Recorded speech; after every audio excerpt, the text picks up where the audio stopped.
Entrano personalità e semplici cittadini nella camera ardente di Gianni De Michelis all'ospedale civile, dove il politico veneziano è scomparso all'età di 78 anni al termine di una lunga malattia.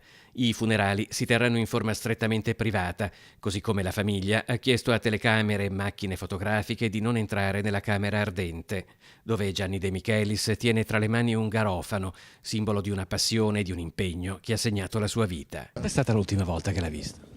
L'ho visto dopo che ero diventato sindaco, la prima volta che ha avuto la crisi, che l'abbiamo accompagnato qui in ospedale, insieme, mi pare di qua proprio c'era Sacconi, e purtroppo si era capito che poi lui si era lasciato andare, anche perché non ha ricevuto, come è successo spesso in Italia, un trattamento particolarmente generoso. Tra i più commossi c'è proprio Maurizio Sacconi, ex ministro con Berlusconi ma deputato socialista già dal 1979, che con Gianni De Michelis ha continuato a tenere un rapporto molto stretto. Ha vissuto questa malattia con molta dignità, peraltro, e con l'affettuoso sostegno dei suoi familiari, del figlio, della nuora, del nipote.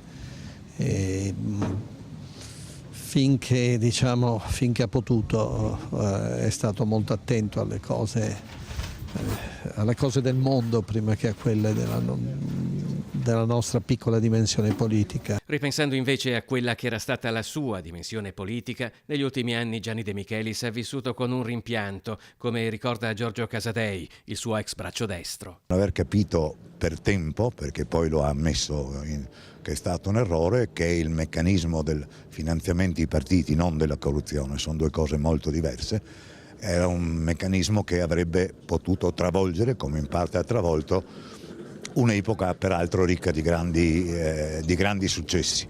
E il suo errore l'ha ammesso, nessuno, anche nelle cronache più cattive di questi giorni, nessuno ricorda che lui ha ammesso questo errore.